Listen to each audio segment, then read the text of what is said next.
नमस्कार मित्रों, मैं दिव्यदर्शन पुरोहित गुरुदेव जी टोडरमल इंडिया से बोल रहा हूँ। आज हम एक अलग टॉपिक लेकर के आए हैं हम सबके सामने, और वो हमारे न केवल स्वास्थ्य के लिए आवश्यक है, मगर इसके साथ साथ में वो पूरे विश्व के लिए, पूरे समाज के लिए, उसकी अर्थतंत्र के लिए, पूरे समाज की इकोनॉमी के लिए, पूरे समाज की इकोलॉजिकल बैलेंस के लिए, याद रखें, क्लाइमेट चेंज और ग्लोबल वार्मिंग के लिए भी आवश्यक है। वो क्या है मित्रों? वो है हमारी आहार प्रक्रिया।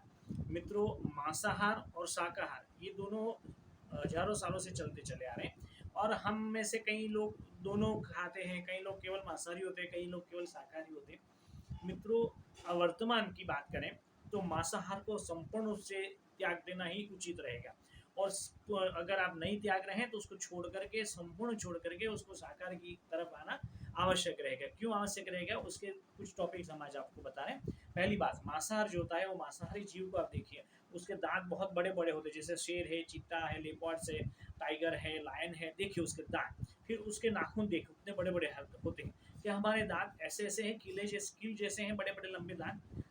हमारे नाखून ऐसे हैं। फिर उसकी अतड़ियाँ ऐसी होती है जो उसको पाचन कर सके, पूरे मांसाहार को पचा जा सके। हमारे पास ऐसा कुछ भी ईश्वर ने दिया ही नहीं है, क्योंकि हम शाकाहारी जीव है, शाकाहार के लिए पैदा हुए, और शाकाहार खा करके ही हमारा जीवन यापन ठीक हो सकता है। दूसरी बात, जो मांसाहार हम करते हैं, जिसका जो जो आहार हम करते हैं मांस के रूप में, उसके जो भी हो, प्राणी हो, पक्षी हो, जो भी हो, उसके अंदर जो भी कीटाणु होंगे, और वर्तमान की बात करें तो जो भी वायरसेस हो गए, जैसे बर्ड फ्लू के वायरस या और किसी प्रकार के वायरस है, या और किसी प्रकार के बैक्टीरिया है, उसके मांस में घुले हुए होते हैं। जैसे हमारे शरीर में, बॉडी में इस प्रकार के वायरस घुले हुए होते हैं। तो मित्रों, ये वायरस हम जो खाने वाले हैं उस पर सीधा इफेक्ट करेंगे, ये बैक्टीरिया खाने वाले पर सीधा इफेक्ट करेंगे। तो होगा क्या, वो सामान्य तौर पर जो शाकाहारी की तुलना में मांसाहारी जल्दी बीमार पड़ जाता है, मांसाहारी को जल्दी इम्यूनिटी पावर वीक होने लगती है, मांसाहारी जल्दी उसको विथस्टैंड नहीं कर पाता है, क्लाइमेट चेंज को विथस्टैंड नहीं कर पाता है जल्दी से। क्यों? क्योंकि शरीर, उसका भीतर का शरीर खोखला होता हुआ चला जा रहा है, शरीर फूलता हुआ दिखाई देता है मगर खोखला होता हुआ चला जाए। तीसरी बात करें तो मांसाहारी प्राणी जो जो हम मांस खाते, वो उन्होंने काफी प्रकार के केमिकल्स खाए, क्या क्या खाया होगा, वो सब जहर भी उसके अंदर घुला हुआ है, तो मांस के साथ में वो जहर भी हमारे शरीर के भीतर चला जाता है। पांचवी बात, जो मांसाहार हम जो प्राणी को काट करके खाते हैं, उसका अंतिम समय का चित्कार होता है, हमको क्यों काट रहे हैं, उनको क्यों मारे। अगर आपके गले पर कोई छुरी फेर देता है तो आप मरने के टाइम पर आपके गले में से एक चित्कार निकल जाती है, और चित्कार हाई उसको बोला जाता है, और पूरी कायनात को खा जाती है। तो मित्रों, ये जो प्राणियों की, निर्दोष प्राणियों की चित्कार होती है, वो हमको खा जाती है। हम कैसे अपने बाल बच्चे को खा सकते हैं? तो किसी के बाल बच्चे बेटी को, किसी के अंडे को, किसी के बच्चे को कैसे खा सकते हैं? कैसे किसको काट करके जानवर के अंगों को खा सकते हैं? ये बहुत बड़ी घिनौनी हरकत है। तो उससे भी हमारे शरीर पर, उसकी जो हाय है वो हमारे शरीर पर, आत्मा पर, चेतन तत्व पर असर करती है, चूंकि हम जीवित प्राणी हैं, और हमारे अंदर चेतना है। चेतना दूसरी चेतना की हाय को ग्रहण कर लेती है, चेतना के सत्कर्मों को, आशीर्वाद को भी ग्रहण करती है, और श्राप को भी ग्रहण करती है। तो इसके साथ में ये भी चला जाता है मांसाहार के साथ में। छठी बात, जो शाकाहारी लोग होते हैं वो सूर्य की शक्ति से अन्न पैदा होता है, सूर्य का फोटोसिंथेसिस प्रक्रिया उसके अंदर रहती है, और वो फोटोसिंथेसिस प्रक्रिया के कारण सौर ऊर्जा का प्राण तत्व, याद रखें, सौर ऊर्जा का प्राण तत्व जो बीमारियों को भगाता है, जो इम्यूनिटी पावर, प्राण शक्ति बड़ी कर देता है, वो उसमें घुला रहता है। तो अगर आप गेहूं खाते हैं, चावल खाते हैं, राजमा खाते हैं, या फिर सेब सेब खाते हैं, टमाटर खा, जो भी खाते हैं, तो उसके अंदर वो प्राण शक्ति घुली है, सूर्य नारायण की सविता की, और हम चूंकि सूर्य में से उत्पन्न हुए हैं, तो सूर्य की सीधी प्राण शक्ति फोटोसिंथेसिस प्रक्रिया के माध्यम से, प्रकाश संश्लेषण क्रिया के माध्यम से जो खुराक में भरी हुई है, उसको खाएंगे तो सीधा हमको इम्यूनिटी पावर बढ़ेगा। तो शाकाहार हमारे इम्यूनिटी पावर सीधे रूप से बढ़ा देगा।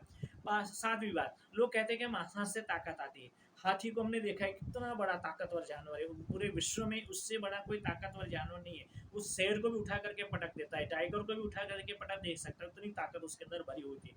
एक शेर में इतने, एक हाथी में, एलिफेंट में इतनी ताकत होती है। हाथी बिल्कुल मांसाहारी नहीं है, वो शुद्ध रूप से शाकाहारी है। आपने ये देखा होगा, सब छोटे छोटे प्राणी जो शाकाहारी, जैसे हिरन है, मुर्ग है, शशांक है, वो सब क्या है, वो सब शाकाहारी निर्दोष रहते हैं। तो हमारे अंदर निर्दोषता का तत्व पैदा होता है, हमारे अंदर ताकत पैदा होती है, प्राण शक्ति पैदा होती है। तो शाकाहार की ओर हमें जाना चाहिए।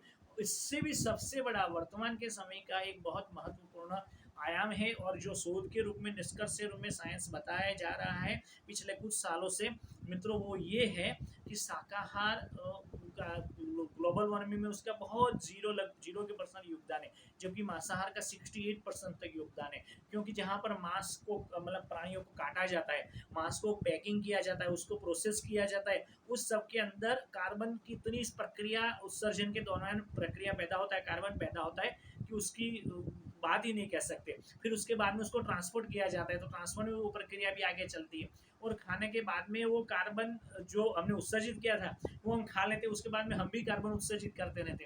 तो साइंस ने जो गिनती की उसके हिसाब से 68% कार्बन पैदा हो जाता है ये मांसाहार के ट्रांसपोर्टेशन और प्रोसेसिंग और फॉरवर्डिंग और ये इस सब के दौरान। तो मित्रों, हम सीधा क्लाइमेट चेंज के ऊपर इसके असर डालते हैं। तो 8वां कारण, 9वां कारण, मांसाहार के लिए जो प्राणी पैदा किए जाते हैं, जो भी हो प्राणी जो मांसाहार के लिए सब जानते हैं, इस वीडियो में कहना उचित नहीं है, वो सब एनिमल मीथेन गैस भी पैदा करते हैं। तो स्पेसिफिकली मांसाहार के लिए जब उसको पैदा किया जाता है तो इतना मीथेन गैस क्रिएट करते हैं। तो इसका कारण होता है, मीथेन भी एक ग्रीन हाउस गैस है, जैसे carbon monoxide green house gas है, उसी तरह का मीथेन भी एक ग्रीन हाउस गैस है। तो हम कार्बन भी पैदा कर लेते हैं, मीथेन भी पैदा कर लेते हैं मांसाहार खा करके, हम इम्यूनिटी पावर भी वीक कर लेते हैं, अंदर वायरस और बैक्टीरिया भी पैदा कर लेते हैं, और हम ताकतवर भी नहीं रहते हैं, और हम चाहते हैं कि जल्दी से ईश्वर को प्यारे हो जाए। मित्रों, इससे बड़ी मूर्खा में मेरे हिसाब से कोई नहीं है। हमें चाहिए कि अभी हमें मांसाहार को छोड़ करके शाकाहार की ओर जाना चाहिए, नहीं कि कोई धार्मिक कारण इसके पीछे नहीं है। ये कारण है चिकित्सकीय कारण है, ये कारण है क्लाइमेट चेंज का साइंटिफिक रीजन है। साइंटिफिक और मेडिकल रीजन के कारण हमें शाकाहार को ही अपनाना चाहिए। किसी भी प्रकार का शाकाहार हो, आप गेहूँ खा लीजिए, चावल खा लीजिए, सब्जी खा लीजिए, फल फलादी खा लीजिए, कुछ भी फ्रूट्स खा लीजिए, कुछ भी, मगर शाकाहार पर जाएं, और फिर हम देखें कि हमारी इम्यूनिटी पावर कैसे बढ़ती है, हम समाज में कैसा योगदान देते हैं, और किसी को काटने की जिदकार हम में नहीं जाते तो हम कैसे प्रसन्न रहते, सुखी रहते हैं, और हमारा परिवार भी सुखी रहता है। मित्रों, तो आइए हम प्रण करें कि आज से हम मांसाहार त्याग करके पूर्ण रूप से शाकाहारी बनेंगे। ये पूरा का पूरा वीडियो साइंटिफिकली हमने तैयार किया हुआ है, तो इसको स्प्रेड आउट करें ताकि लोग ज़्यादा से ज़्यादा लोग इसको समझे, इसको शेयर करें, ज़्यादा से ज़्यादा लोगों तक फैलाएं, ताकि लोग शाकाहार को प्राथमिकता दें और मांसाहार को छोड़ दें। मित्रों, ये बहुत बड़ा पुण्य का काम रहेगा आने वाली पीढ़ी के लिए भी। आइए प्रार्थना करें पैंडेमिक की समाप्ति की। सर्वे भवन्तु सुखिनः, सर्वे सन्तु निरामया, everyone be happy and everyone be healthy. This is Divya Darshan Purohit, good day to all India. नमस्कार।